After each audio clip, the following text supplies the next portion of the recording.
এই ব্যস্ত দুনিয়ায় একটা ছোট্ট শহর ছিল বলতে গেলে। ব্যস্ততার দিক দিয়ে সেটাও কম ছিল না। সব সময় সুদ সাত করতেই আছে।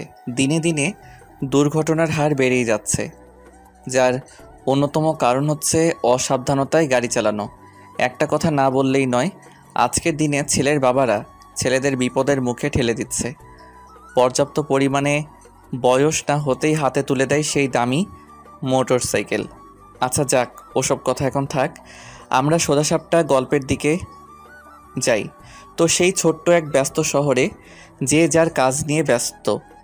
কেউ রোজগারের উদ্দেশ্যে ব্যস্ত, কেউ আড্ডা দেওয়ার উদ্দেশ্যে ব্যস্ত, আর কেউ প্রেম করতে। এরই মধ্যে একজন ব্যস্ত ছিল পুরানো একটা ভ্যান গাড়ি, যাতে সুন্দর করে সাজানো আছে ফুচকার সব জিনিসপত্র। ফুচকার নাম শুনতেই প্রায় সবারই জিভে জল চলে আসে। আর সেটা যদি মেয়ে হয় তাহলে তো কথাই নাই। এর মধ্যেও তার কোনো ব্যতিক্রম হলো না। ফুচকার ভ্যান গাড়ি দেখে রাস্তার এক মেয়ের নজর পড়ে গেল, আর ধীরে ধীরে এদিকে আসতে লাগলো। আর হ্যাঁ, সেই ফুচকাওয়ালা ছেলেটার কেউ না, আমি নিজেই। আমার নাম নিলয়। আপাতত এইটুকুই যথেষ্ট। সকালে ঘুম থেকে উঠেই বিজনেস নিয়ে বেরিয়ে পড়েছি। রাস্তায় এত জ্যাম যে ঠিকমতো এগোতেও পারছি না। এক ধাপ সামনে গেলে দুই ধাপ পিছনে আসতে হচ্ছে। এমন পরিস্থিতিতে সবারই মাথা গরম হয়ে যায়। আমার তো একদম 100-এ 100। একটু পর সামনে ফাঁকা হলো। আমার সামনে করা গাড়িটা চলে গেল।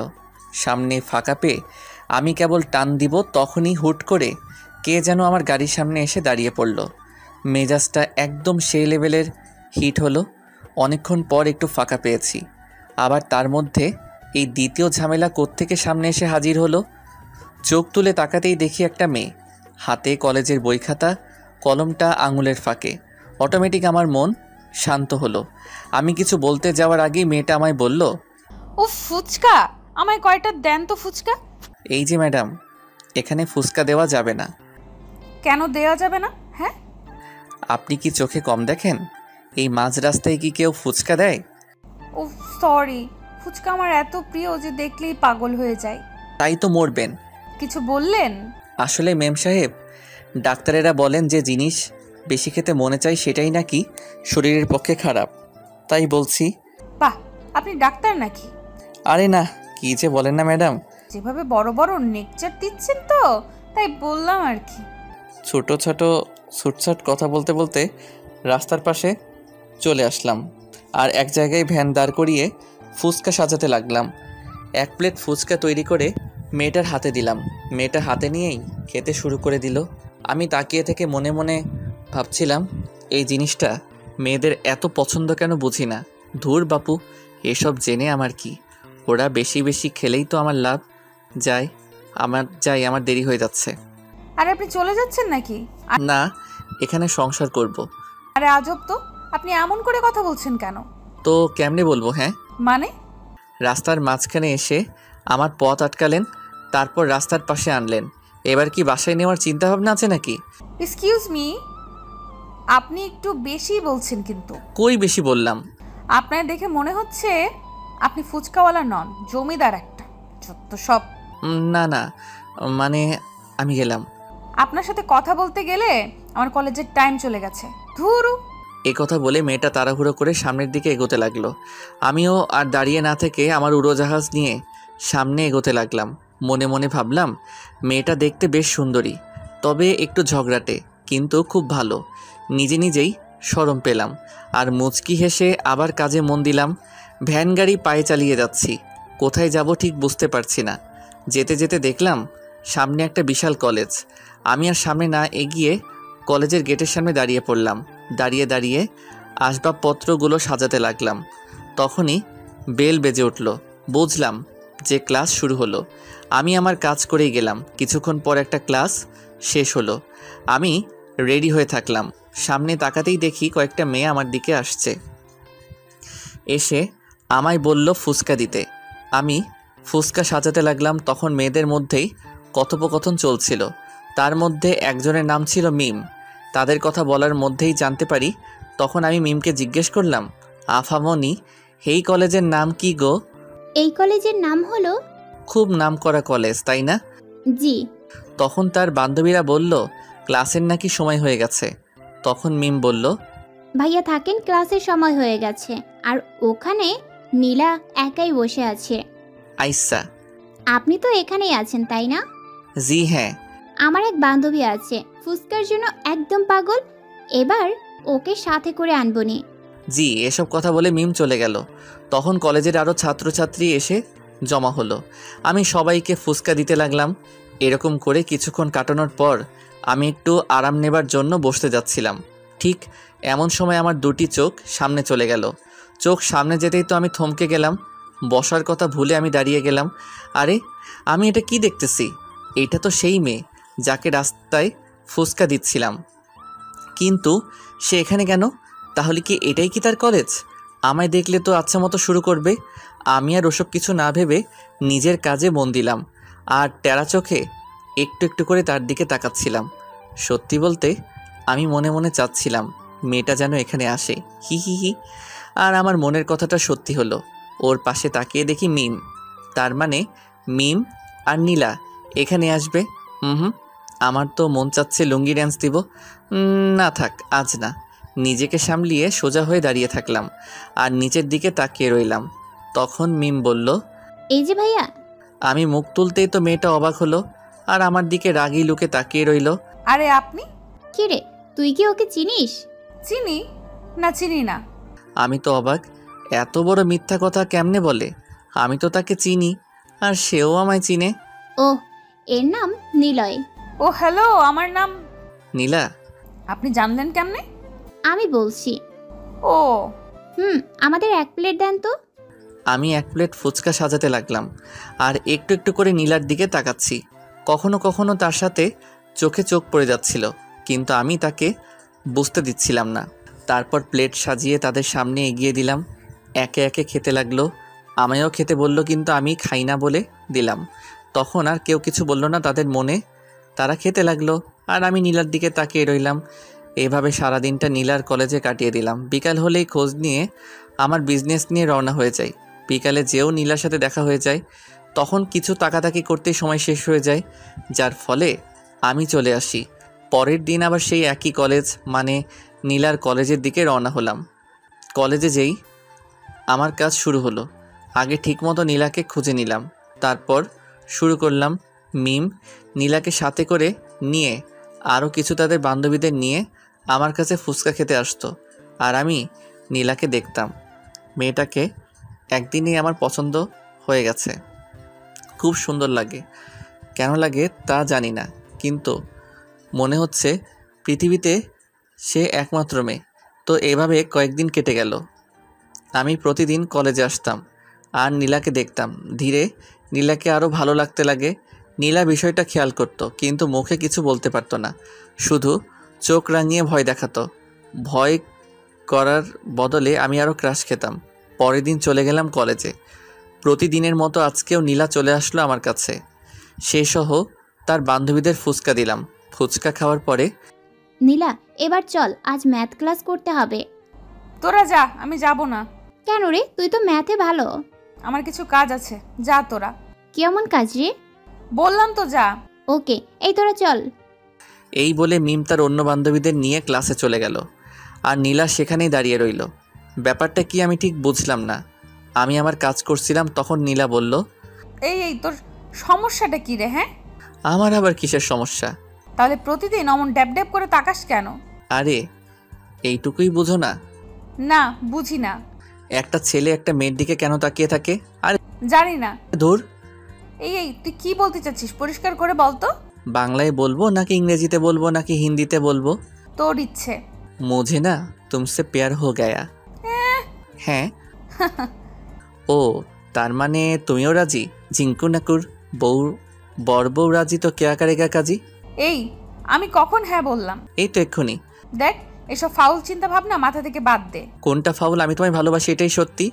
দেখ, নিজের লিমিটের মধ্যে থাক, লিমিট ক্রস করিস না। তাই তো করছি। লেখাপড়া লও জানে না, সারাদিন ফুচকা বিক্রি করে খায়, থাকার মতো কোনো জায়গাও আছে কিনা সন্দেহ, আর আইসে আমার সাথে প্রেম করতে। তুমি সত্যি বলেছো, আমি লেখাপড়া জানি না। তো লিমিটের মধ্যেই থাক। কিন্তু আমি একটু একটু ইংরেজি আর হিন্দি পারি। এটা এখানকার ছোট বাচ্চারাও পারে। হুম। শোন, রাস্তার ফুচকাওয়ালা হয়ে সাততলার চাঁদে হাত দিতে চাস না। চাঁদ? আজকাল তো 7 তলায় চাঁদ দেখা যায় না, দেখা যায় শুধু ময়দা সুন্দরী। কি বললি? না মানে তুমি ছাড়া, তুমি তো আমার আলোর ঘরের আধার। মনে হয় উল্টো বলে ফেলছি। অশিক্ষিত মূর্খ।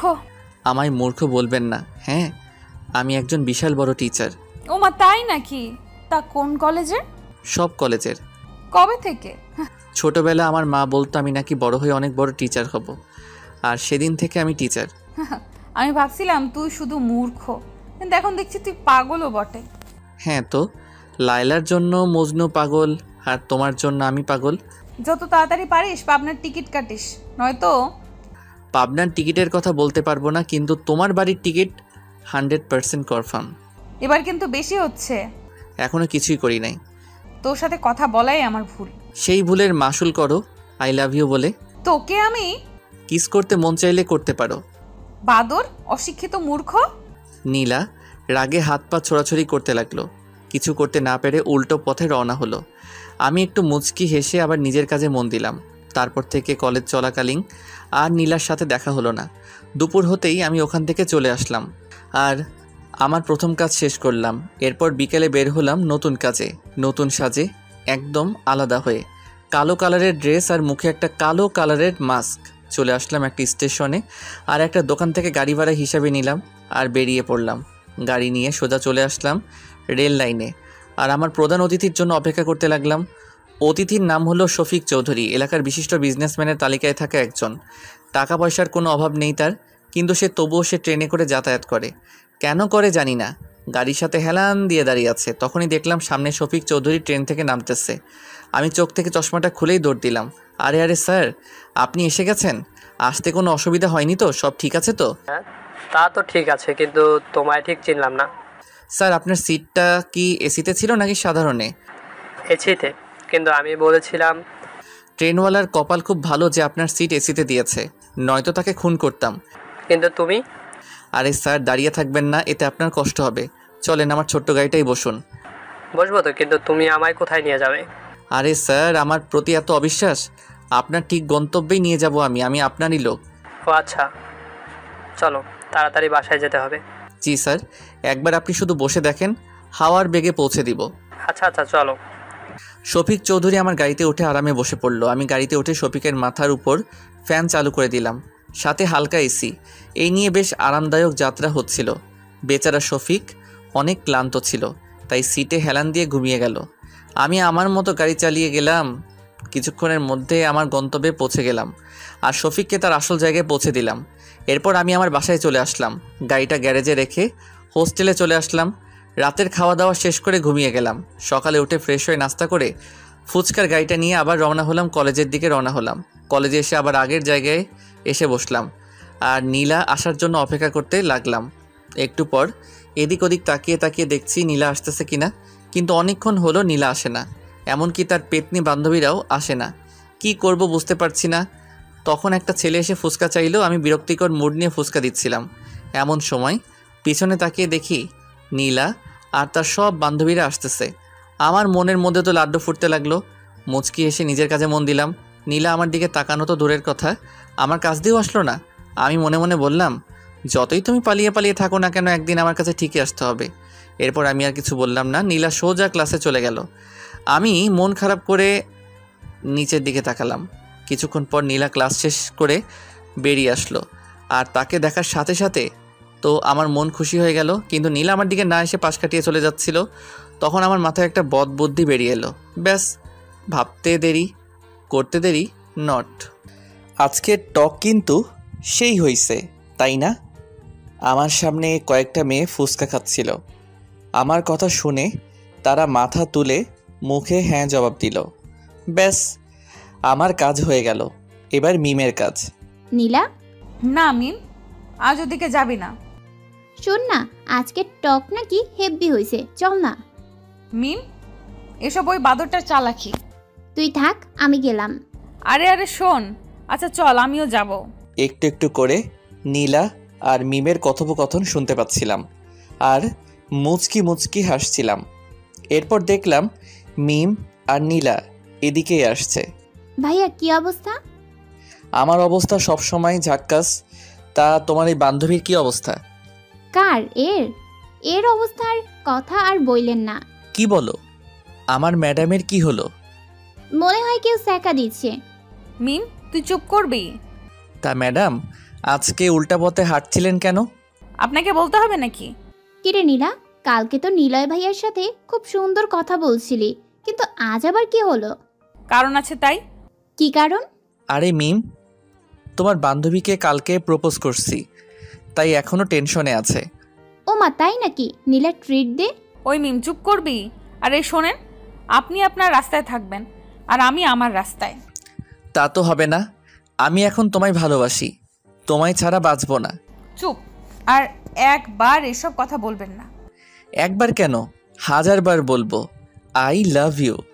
ইডিয়েট। মিম চল। আরে নীলা, ভাইয়ার প্রপোজাল অ্যাকসেপ্ট কর। তুই যাবি?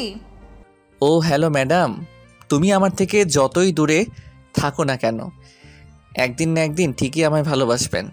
এই ফকিরের বাচ্চা ফকির, রাস্তায় রাস্তায় ফুচকা বিক্রি করিস, ফুটপাতের পারে থাকিস, আর আমার সাথে প্রেম করার স্বপ্ন দেখিস? তুমি কি জানো না মনু, ভালোবাসতে মন লাগে, ধন নয়। চুপ কর ফকির। তোদের মতো ফকিরের মুখে এসব মানায় না। কি ভেবেছিস বড়লোকের মেয়েকে বিয়ে করে একদিনে বড়লোক হবি? নো নো, আমি তো শুধু তোমায় পেতে চাই। আর একবার যদি বলেছিস তাহলে। নীলা আমায় থাপ্পড় মেরে আমার দিকে আঙুল তুলে কথাগুলো বলল। কলেজের সবাই আমাদের দিকে তাকিয়ে আছে। আমি মাথা নিচু করে নিলাম। নীলা ইচ্ছে মতো অনেক কিছু বলতে লাগলো। কিছু কিছু কথা আমার কলিজায় আঘাত করতে লাগলো। তবুও আমি কিছু না বলে পাথরের মতো দাঁড়িয়ে রইলাম। চোখ থেকে এক ফোঁটা পানি মাটিতে গড়িয়ে পড়ল। কি করব বুঝতে পারছি না, মাথা তুলে দাঁড়াতেও পারছি না। কোনো উপায় না পেয়ে ভ্যানটা নিয়ে ওখান থেকে চলে আসলাম। ভ্যান এনে ভ্যানের জায়গায় রাখলাম। এরপর প্রথম চ্যাপ্টার বাদ দিয়ে দ্বিতীয় চ্যাপ্টারে প্রবেশ করলাম। এমনিতেও বেলা গড়িয়ে দুপুর হয়ে গেছে, তাই সোজা সাপটা গোসল করার জন্য বেরিয়ে পড়লাম।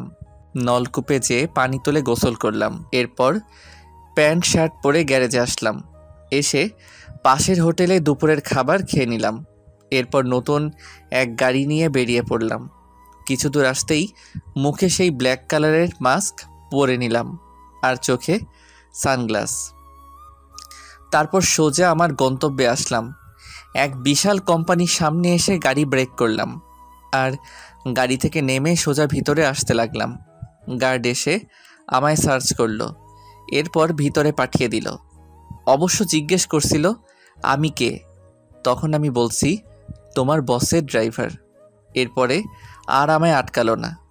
আমি বিনা বাধায় ভিতরে চলে আসলাম আর সোজা এমডির রুমে নক দিলাম। আসসালামু আলাইকুম সাহেব। ওয়ালাইকুম আসসালাম। কে আপনি? আগে আপনি কি আসলাম? তওবা তওবা, গুরুজনের নাম মুখে নিতে নেই। আরে সমস্যা নেই, আমি আসলাম। অনেক নাম শুনেছি আপনার। আপনি নিজের শরীর খাটিয়ে এত বড় হয়েছেন, আপনাকে দেখে আমার অনেক গর্ব হয়। অবশ্যই, আমার কর্মের ফল এসব। আপনি তো মহান সাহেব, একজন চাকর হয়ে আজ এত বড় কোম্পানির মালিক। কি কি কি কি বলছিস তুই? মানে সাহেব, আমি বলছিলাম আপনি তো আগে খুব গরিব ছিলেন, নিজের বুদ্ধি খাটিয়ে শ্রম দিয়ে এত বড় কোম্পানির মালিক হয়েছেন। কিন্তু তুই কেমনে জানলি? আরে সাহেব, আপনার মতো মহান মানুষের জীবনী সবাই জানে, সবাই আপনার থেকে কিছু শিখতে চায়। তাই নাকি? হ্যাঁ সাহেব, আপনার ড্রাইভার হতে পেরে আমিও খুব খুশি।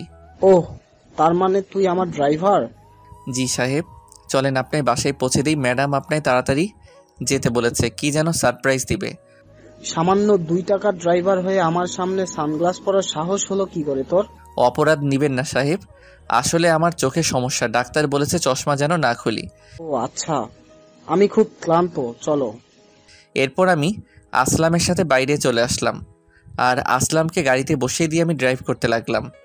গ্লাসে দেখলাম আসলাম ফোন টিপছিল। আমি বললাম, আচ্ছা সাহেব, আপনি এত বড়লোক কি করে হলেন? কেন হঠাৎ এমন প্রশ্ন কেন? অপরাধ নিবেন না সাহেব, আসলে আপনি অনেক মহান মানুষ, তো তাই আপনার থেকে আমি কিছু শিখতে চাই। ওহ, আমি এত বড় লোক হয়েছি আমার পরিশ্রমে, অনেক পরিশ্রমের মাধ্যমে আজ আমি এখানে। ফকির থেকে বড়লোক? কি বললি তুই? না মানে সাহেব, আসলে বলছিলাম ফকির থেকে কি করে বড়লোক হলেন? তুই কি কানে কম শুনিস নাকি? বললামই তো। সাহেব, আমার কান একদম পরিষ্কার। আচ্ছা, আপনার লিডার তো ছিল, যার কথায় আপনি সব কিছু করতেন। এই এই, তুই কে রে? তুই এত কিছু কি করে জানিস? আর এত কিছু কেন? পরিচয় দিলে আপনি শুনতে পারবেন না, তাই থাক। এরপর আর কিছু বললাম না, সোজা গাড়ি চালাতে লাগলাম। অনেকগুলো পথ জার্নি করে অবশেষে এসে পৌঁছালাম আসলামের বাসার সামনে।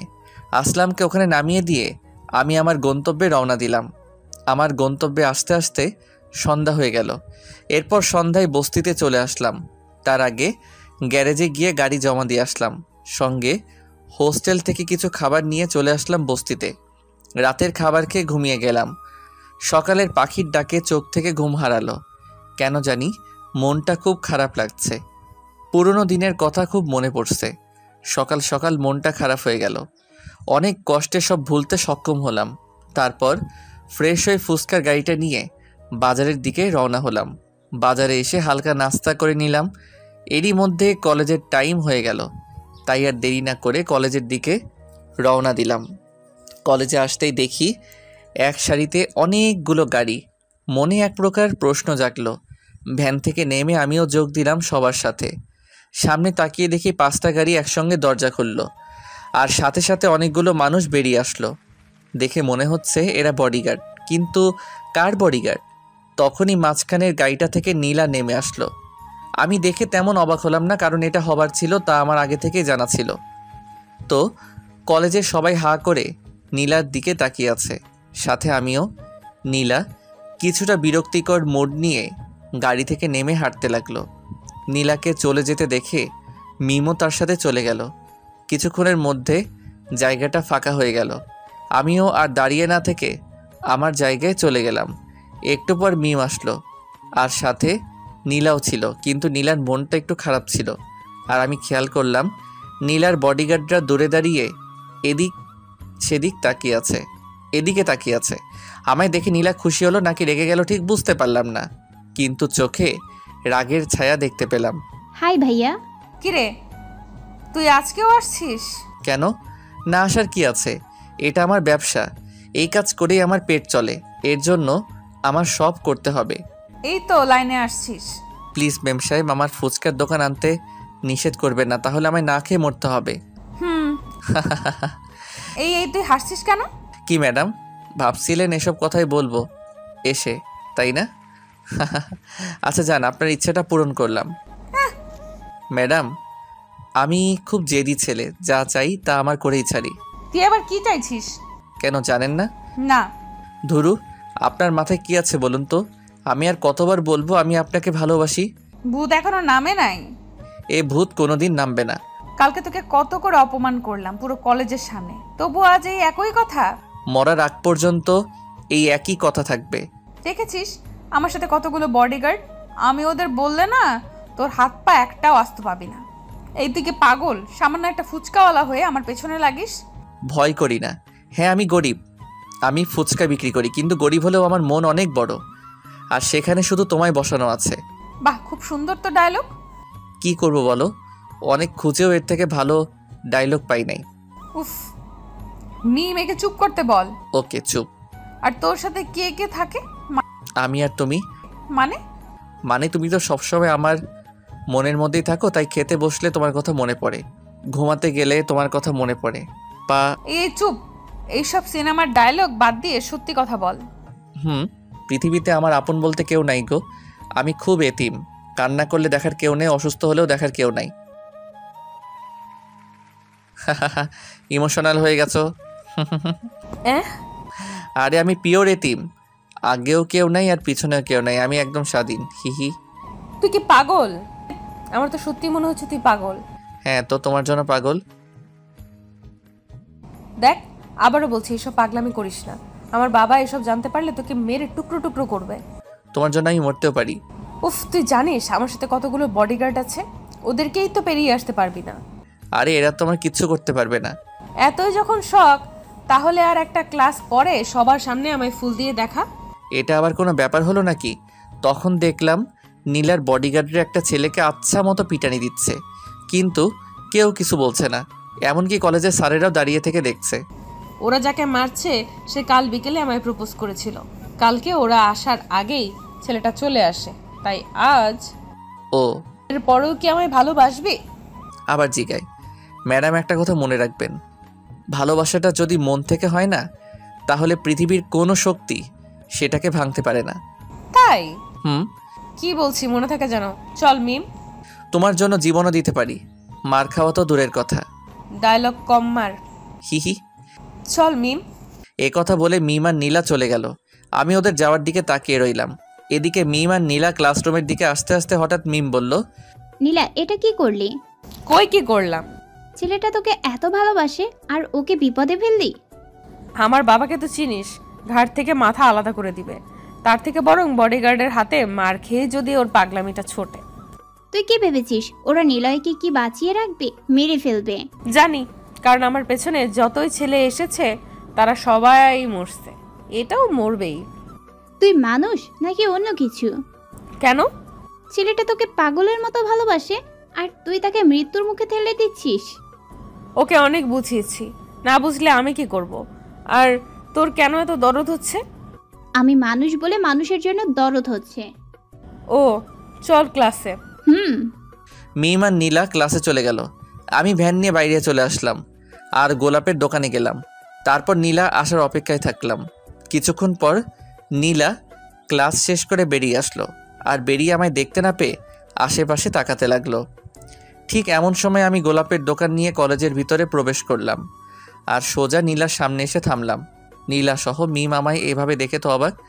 মাথায় লাল গামছা বাঁধা, মুখে মাস্ক আর ফুসকার বদলে গোলাপ ফুলের দোকান। হাই ম্যাডাম, তুমি গোলাপ আনতে বলেছ আর আমি পুরো দোকানটাই তুলে আনছি। নীলা তো জমে পাথর, কোনো কথা না বলে ওর বডিগার্ডদের দিকে তাকিয়ে আছে। আমি এবার ভ্যান থেকে নেমে সুন্দর একটা গোলাপ তুলে নীলার সামনে ধরলাম। নেন, আই লাভ ইউ। নীলা একবার আমার দিকে তাকাচ্ছে আর একবার ওর বডিগার্ডদের দিকে তাকাচ্ছে। ইতিমধ্যে নীলার বডিগার্ডরা এসে হাজির। তখন নীলার বডিগার্ডরা আমার কাঁধে হাত দিল আর বলল, এই তুই কে রে? আর আমাদের ম্যাডামকে গোলাপ দেওয়ার সাহস কি করে হলো? এখানে সাহসের কি হলো? এটাই তো আমার চাকরি। মানে খুব সোজা। আমি অনলাইনের মাধ্যমে ফুলের ব্যবসা করি। অনলাইনে অর্ডার করলে আমি ডেলিভারি করে দেই। আর এই ম্যাডাম একটা গোলাপ। ম্যাডাম, আপনি কি সত্যি অর্ডার করেছিলেন নাকি চালাকি? চালাকি হলে কিন্তু একে সোজা উপরে পাঠিয়ে দিব। এমন করে ভয় দেখাচ্ছেন কেন? আমি হার্টের রোগী। এবার এই তুই চুপ কর। হ্যাঁ, আমি অর্ডার করেছিলাম। বাসায় যেতে বললে বাবা অনেক প্রশ্ন করত, তাই এখানে আসতে বলেছি। তো হলো? হয়েছে, এবার এখান থেকে ফুট। আপনারও লাগবে নাকি স্যার? খুব ভালো ফুল। বিবাহিত জীবনে অসুখী হলে এটা নেবেন, একদম কাজ করবে। তোকে যেতে বলছি। যাচ্ছি, কিন্তু আর আসবো না, বাইরে অপেক্ষা করব। এই বলে আমি আবার ভ্যানে উঠে কলেজের বাইরে চলে আসলাম আর নীলা ক্যান্টিনের দিকে গেল। আমি রাস্তার পাশে বসে থেকে ভাবছি নীলা আসবে কিনা, কিন্তু সঠিক উত্তর খুঁজে পাচ্ছি না। ঠিক এমন সময় দেখলাম কলেজের পিছনের গেট দিয়ে নীলা আর মিম আসছে। আমি দেখেও না দেখার ভান করে থাকলাম। তখন নীলা এসে বলল, একটুর জন্যই তো উপরে চলে যাইতিস, আমি না বাঁচালে।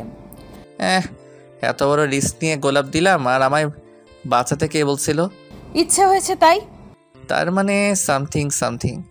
এই শোন, এইটুকুতেই ভাবিস না যে আমার যোগ্য হতে পারবে। এটা তো যে কেউ করতে পারে।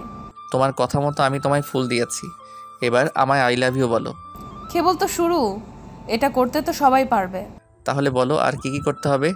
আমি তোমার জন্য সব করতে রাজি। হুমা, তাই নাকি? বলেই দেখো। কালকে কলেজে আসার সময় গাড়ি থামিয়ে আমায় প্রপোজ করতে হবে। এটা আবার তেমন কি কাজ? ভাবিস না যে এটাও আজকের মতো করবি, কারণ আমার বাবা কাল থেকে আমার সিকিউরিটি আরো টাইট করবে। তোমার বাবা যতই না করুক না কেন আমায় আটকাতে পারবে না। কালকেই দেখা যাবে। যদি পারি তাহলে কি ভালোবাসবে না? তোর মুখে কি আর কোনো কথা নাই? না গো সোনা।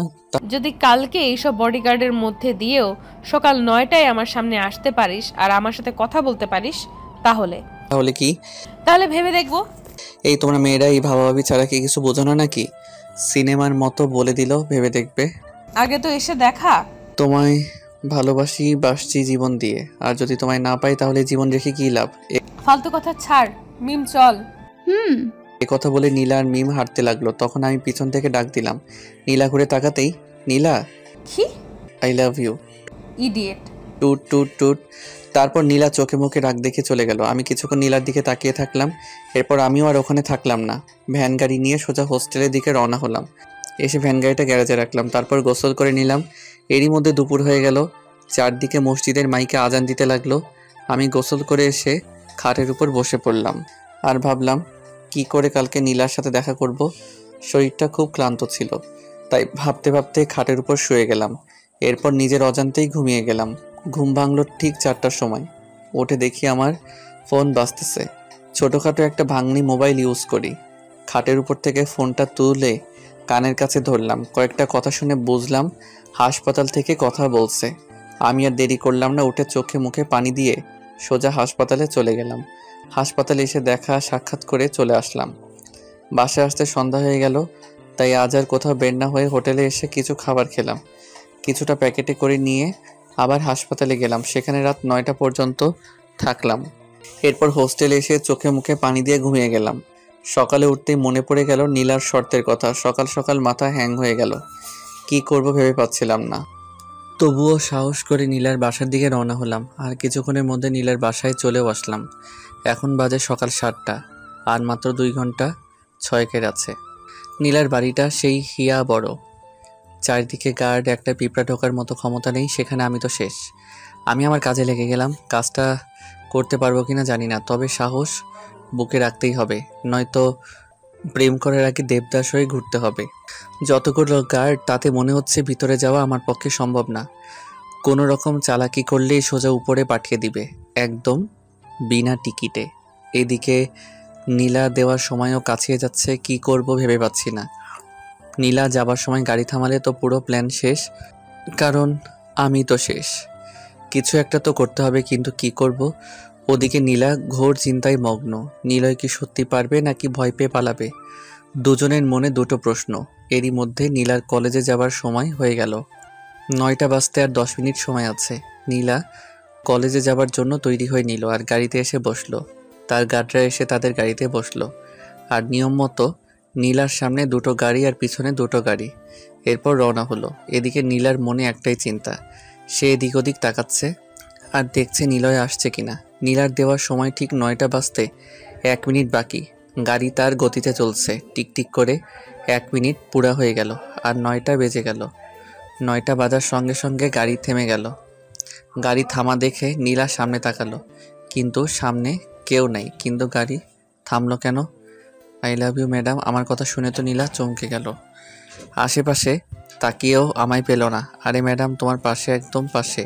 নীলা তাকিয়ে দেখে আমি ড্রাইভারের জায়গায় বসে আছি আর মাথার টুপিটা খুলে হাতে, মুখে কালো মাস্ক, সেটাও খুললাম। আরে তুই চমকে গেছেন তো? তুই এখানে কেন? ও মা, কালকের শর্তের কথা কি মনে নাই তোমার? কিন্তু তুই এখানে কেমনে? আর ড্রাইভার কবে হলি? সব বলবো। গাড়িটা স্টার্ট দিয়ে আমি গাড়ি স্টার্ট দিয়ে সামনে যেতে লাগলাম আর নীলাকে বললাম, বলেছিলাম না তোমার জন্য আমি সব করতে পারি? বাজে কথা বাদ দে। আর বলবো কেমনে করলি তুই এটা? আগে ওটা বলো। কোনটা? আমি যেটা বলছি ওটা। তোকে যা বলতে বলছি তার উত্তর দে। ওকে, কালকে রাতে আমি হাসপাতালে ছিলাম আর তখন এক লোক সেখানে গেল। আমি দাঁড়িয়েছিলাম, দেখলাম সেই লোকটা খুব কান্নাকাটি করছিল। তখন আমি ওর পিছনে পিছনে গেলাম আর দেখলাম একটা ছোট্ট মেয়ের পাশে বসে কাঁদছিল। আমি যে জিজ্ঞেস করি কেন কান্না করছে। তারপর সে বলল তার মেয়ের নাকি ব্লাড ক্যান্সার, অনেক রক্ত লাগবে। সে যেখানে চাকরি করে সেখান থেকে টাকা চেয়েও নাকি তাকে দেয় নাই। এখন রক্ত না হলে তার মেয়েটা মারা যাবে। তারপর আমি জিজ্ঞেস করলাম সে কোথায় চাকরি করে। তখন উত্তর দিল সে তোমার ড্রাইভার, আর তোমার বাবা নাকি তাকে টাকা দিতে চায়নি। তুমি বলো, এমন পরিস্থিতিতে যদি তাকে টাকা দিত তাহলে কি তোমার বাবা ফকির হয়ে যেত? না। এরপর আমি তাকে জিজ্ঞেস করি তার মেয়ের ব্লাড গ্রুপ কি। তখন বলে ও পজিটিভ, যা আমার সাথে মিলছিল, তাই আমি তার মেয়েকে রক্ত দিয়ে সাহায্য করি। এর জন্য তার চাকরি তোকে দিয়ে দিল? না, সে কান্না করতে করতে বলল তার স্ত্রী মারা গেছে কয়েক মাস হলো। এখন মেয়েটার যত্ন নেওয়ার মতো কেউ নাই, সেও নাকি সারাদিন তোমাদের বাসায় কাটায়। করিম চাচা। তখন আমি তাকে বলি, এই চাকরিটা আমায় দেন, আর আপনি একটা দোকান করেন, সারাদিন মেয়েকে নিয়ে দোকান চালাবেন, মেয়ের যত্ন নিতে পারবেন, ও তার মানে তুই চান্সের পার্টি? তোমার জন্য সব করতে পারি। চুপ কর আর গাড়ি চালা। আচ্ছা ম্যাডাম, একটা কথা বলেন তো, কি? তোমার বাবা হঠাৎ এত গার্ডের তোমার পিছনে কেন লাগলো? জানি শহরে নাকি খুন খারাপি নাকি বেড়েই যাচ্ছে, তাই আমার বাবা আমায় নিয়ে চিন্তা করে, সেই জন্য আমার সাথে এত বডিগার্ড লাগিয়েছে। কিন্তু খুনের সাথে তোমাদের সম্পর্ক কি? 2 দিনে 2টো খুনও হয়েছে। প্রথম দিনে শফিক, এখানকার স্থানীয় চেয়ারম্যান, আর দ্বিতীয় দিনে আসলাম, এই শহরের দ্বিতীয় বিজনেসম্যান। 1 নম্বরে আমার বাবা, তাই আমার বাবার সন্দেহ এবার আমাদের উপর নাকি টার্গেট। ও এবার বুঝলাম। ছোটবেলা আম্মু বলতো, যত বেশি বড়লোক হবি, যত টাকা হবে, তত শত্রু হবে, তত ভয় হবে। আমার বাবার অনেক শত্রু। ভালো মানুষের শত্রু এমনিতেই হয়, আবার তো বড় লোক। বড় লোকেরা কখনো ভালো হয় না, তারা গরিবের রক্ত চুষে খায়। কিছু কিছু, কিন্তু আমার বাবা খুব ভালো। পৃথিবীতে সব থেকে ভালো মানুষ আমার বাবা। কনফিডেন্স থাকা ভালো, কিন্তু এত নয়। তুই বক বক থামাবি? গাড়ি চালা। আমি তোমার 2টা শর্ত পূরণ করলাম, এবার তো আমায় ভালোবাসবে? শোন, কানের কাছে বক বক করবি না। কালকে বলেছিলাম ভেবে দেখবো, এখন শর্ত পূরণ করতে পারছিস, আমি ভেবে দেখবো। পৃথিবীতে সব থেকে ভয়ঙ্কর প্রাণী হলো মেয়ে।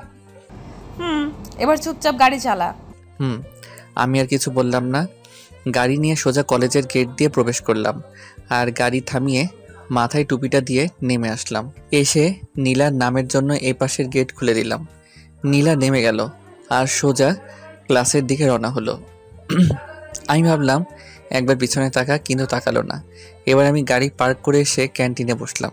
দেখতে দেখতে নীলার সবকটা ক্লাস শেষ হলো। এবার সে বেরিয়ে আসলো, সাথে মিমো ছিল। আমি যেতেই, এবার ভাইয়া বলবো নাকি দুলা ভাই? যা মন চায়। দুলা ভাই কেন? কেন মানে, তুই ওকে শর্ত দিছিলি, ও শর্ত পূরণ করেছে, এখন তুই ওর অর্ধেক বউ। মিম, একদম বাজে কথা বলবি না। আমি তো তখন বলি নাই যে বউ হব, আমি বলছি ভেবে দেখবো। ওই তার মানেই তাই। মাথা, চল বাসায় যাব। চল না আজ কোথাও ঘুরতে যাই। গেলে মন্দ হয় না। আচ্ছা চল। এরপর নীলা আর মিম গাড়িতে উঠে বসলো, আর আমি গাড়ি স্টার্ট দিলাম। সামনে পিছনে আগের মতোই বডিগার্ড। নীলা, তোর কি বিরক্ত লাগে না কেন? এভাবে বন্দি হয়ে চলাফেরা করতে? সামনে বডিগার্ড, আবার পিছনেও। জীবনের জ্বালা, কিন্তু কি করব বল, বাবার আদেশ। এখন তো ঘুরতে যাচ্ছি, অন্তত এখন তো একা থাকার অধিকার রাখি। এই ড্রাইভার, গাড়ি থামাও। আমি গাড়ি থামালাম। তখন নীলা গাড়ি থেকে নেমে সামনে গাড়িতে এসে কি যেন বলল, তারপর আবার এসে গাড়িতে বসলো। এবার সামনে থেকে 2 গাড়ি ঘুরে চলে গেল। আয়নাতে দেখলাম পিছনের গাড়িও চলে গেল। চল। নীলা, তুই নিলয়কে ড্রাইভার কেন বললি? ড্রাইভারকে ড্রাইভার বলবো না তো কি বলবো? নীলা, ও তোকে ভালোবাসে বলে ড্রাইভার হয়েছে, তোকে ভালোবাসার পরীক্ষা দিতে ড্রাইভার হয়েছে। মিম, এইসব ভালোবাসাটা সে আমার পছন্দ না, প্লিজ চুপ কর। ওকে। এরপর মিম চুপ হয়ে গেল। আমিও আর কথা বললাম না, মন দিয়ে গাড়ি চালাতে লাগলাম। কিছু দূর আসার পর, কোথায় যাবেন? তুই যেতে থাক, আমি বলে দেব। ওকে। এরপর নীলার কথা মতো যেতে লাগলাম। অবশেষে থামতে বলল, আমি গাড়ি থামিয়ে দিলাম। তখন সামনে তাকিয়ে দেখে তো অবাক, হাসপাতালের ওই লোকটা, মানে করিম চাচা। আমি ওর বাড়ি চিনতাম না তো। নীলা নিচ থেকে আসলো, মানে আমার ম্যাডামের থেকে অনেক দয়া। গাড়ি থামাতে নীলা আর মিম নেমে গেল, সাথে আমিও নামলাম। তখন নীলা সোজা করিম চাচার কাছে গেল। বাড়ির পাশে একটা সুন্দর দোকান। করিম চাচা, কেমন আছো? আল্লাহ যা রাখছে মা। তোমার মেয়ে কেমন আছে? ভালোই, ঘরে শুয়ে আছে। কালকে রক্ত দিয়ে আজকেই বাসায় আনছেন কেন? হয়তো ভালো হয়ে যাচ্ছে তাই। তুই চুপ কর। আচ্ছা মা, চলো ঘরে। ম্যাডাম, কি? সাহেব কল দিচ্ছে, তাড়াতাড়ি বাসায় যেতে হবে। উফ, আমার বাবাকে নিয়ে আর পারি না। করিম চাচা আজকে থাক, অন্যদিন আসবো। আচ্ছা মা। যাকে একটুর জন্য বাঁচলাম, ভিতরে গেলে সব বুঝে যেত। যাই হোক, এখন নীলাকে নিয়ে তাড়াতাড়ি এখান থেকে যেতে হবে। তাই আর দেরি না করে নীলা আর মিমকে নিয়ে রওনা হলাম। মিমের বাসার কাছে আসতেই মিম থামতে বলল। আমি গাড়ি থামালে মিম নীলাকে বিদায় জানিয়ে চলে গেল। এরপর নীলাকে নিয়ে আমি আবার রওনা হলাম। কিছুক্ষণের মধ্যে নীলার বাসায় এসে হাজির হলাম। নীলা গাড়ি থেকে নেমে ভিতরে চলে গেল, আর আমি গাড়িটা পার্ক করে বসে রইলাম। কিছুক্ষণ বসে থাকার পর দেখলাম নীলা আবার বাইরে আসলো আর বলল, নীলা শোনো, হ্যাঁ ম্যাডাম। বাবা তোমায় ডাকছে। ও, যাচ্ছি। হ্যাঁ, আর ভুল করেও বলবা না যে আগে আমাদের দেখা হয়েছে আর আমার জন্য এখানে আসছো, তাহলে কিন্তু তোমার জীবন নিয়ে টানাটানি হবে। হলে হোক, যার জন্য এত কিছু করছি সেই তো বুঝে না, তাহলে জীবন রেখে কী লাভ? শোন, তোর যা ইচ্ছে বল, আমার সাবধান করার ছিল করে দিছি, এখন তুই মর বাঁচ, তোর ইচ্ছা, যত সব। এক নিঃশ্বাসে নীলা কথাগুলো বলে ভিতরে চলে গেল, আর আমিও পিছনে পিছনে ভিতরে গেলাম। তখন নীলার বাবা আমায় ডাকলো। ভিতরে এসে দেখি বাড়িটা সেই বাইরে থেকে যতটা সুন্দর লাগছে ভিতর থেকে দ্বিগুণ সুন্দর। আমি এদিক ওদিক তাকাচ্ছি আর যাচ্ছি। সামনে নীলার বাবা দাঁড়িয়ে আছে, মানে এই শহরের বিশিষ্ট বিজনেসম্যান মামুন চৌধুরী দাঁড়িয়ে আছে। আমি সামনে যে সালাম দিলাম, আমার সালামের জবাব দিল আর আমায় বসতে বলল। আমি না বসে দাঁড়িয়েই থাকলাম। তখন মামুন চৌধুরী আর কিছু না বলে সে বসে গেল। কে তুমি? আসলে সাহেব, আমি হচ্ছি করিমের ছেলে। করিমের ছেলে? জি সাহেব। কিন্তু আমার জানা মতে তো করিমের কোনো ছেলেই নাই। আসলে আমি ওনার ভাইয়ের ছেলে, চাচার তো ছেলে নাই, তাই আমায়। ও, তোমার ছেলে মানে? জি। কিন্তু আমরা তো এভাবে চাকরি দেই না, পরীক্ষা নেই, চেক আপ করি, ভালো মন্দ জেনে তারপর চাকরিতে দেই। আসলে আমার চাচু। হ্যাঁ, তোমার চাচু আমার এখানে অনেক বছর ধরেই কাজ করেছে, তার বিশ্বাসে দিতে পারি। নিজের মৃত্যু ঘরে ডাকলি না? কি বলছো? সাহেব, অনেক অনেক শুক্রিয়া। দেখো, আমার শত্রু অনেক, তাই তোমায় সাবধানের সাথে কাজ করতে হবে। ওকে সাহেব, আপনি কোনো চিন্তা করবেন না। হুম। নীলার বাবা তথা মামুন চৌধুরীর সাথে কিছুক্ষণ কথা বললাম। এরপর দুপুর পেরিয়ে বিকেল হয়ে আসলো। নীলার কথায় খাওয়া দাওয়া ওখানেই করলাম। এরপর বের হলাম নীলাকে নিয়ে। ও নাকি ঘুরতে যাবে, তাই আমি ওকে নিয়ে রওনা হই। আর নীলাকে আর তার বান্ধবীদেরকে পার্কে নামিয়ে দিয়ে বললাম, ম্যাডাম, আপনাদের ঘোরা হয়ে গেলে আমায় ফোন করবেন। এই শোন, আমার বাবা মা আমার একটা সুন্দর নাম রাখছে, আর তাতেই সবাই ডাকে, তুইও ডাকবি। আচ্ছা। হাসছিস কেন? পরে আপনাকে একা বলবো নি। না, সবার সামনে বল।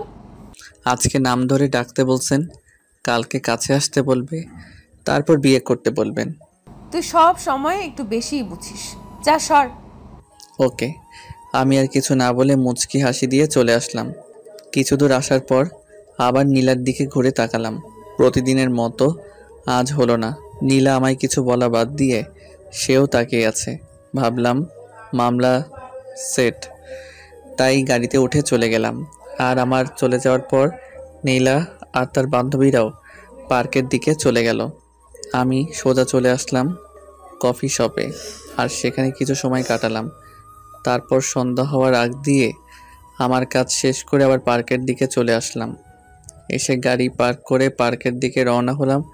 পার্কে আসতে দেখি অনেক ছেলেমেয়ের আনাগোনা, সবাই প্রেম করে নিয়ে ব্যস্ত। এটা দেখে আমার মাথায় একটা দুষ্টুমি বুদ্ধি চলে আসলো।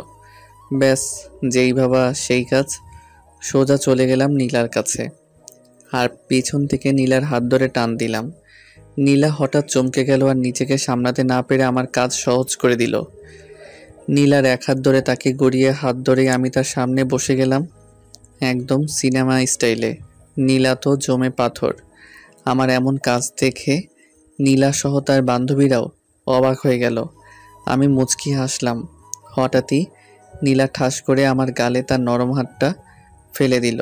আমি কি সুন্দর রোমান্টিক মুড নিয়েছিলাম, কিন্তু থাপ্পড় খাওয়ার পর একদম ভিজে বিড়াল হয়ে গেলাম। আবার সুনামি ঘটার আগে ওখান থেকে কেটে পড়লাম আর সোজা এসে গাড়িতে বসলাম। আর ভাবতে লাগলাম কাজটা মনে হয় খারাপ হয়ে গেল। নীলা আর তার বান্ধবীরাও গাড়িতে এসে বসলো। এবার আমি গাড়ি স্টার্ট দিলাম আর বাসার দিকে যেতে লাগলাম।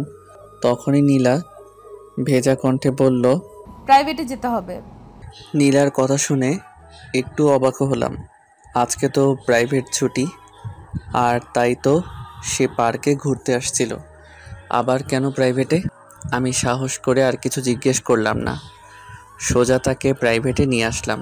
সঙ্গে মিমেরাও ছিল। আমি গাড়ি থামাতে নীলা আর মিমেরা নেমে ভিতরে চলে গেল। আমি বাইরে দাঁড়িয়ে রইলাম। তখন মিম ভিতরে না গিয়ে আমার কাছে আসলো। খুব কষ্ট পাইছো তাই না ভাইয়া? আরে কিসের কষ্ট, বাদ দাও তো। নীলা আসলে এমনই, এসব ভালোবাসাও পছন্দ করে না।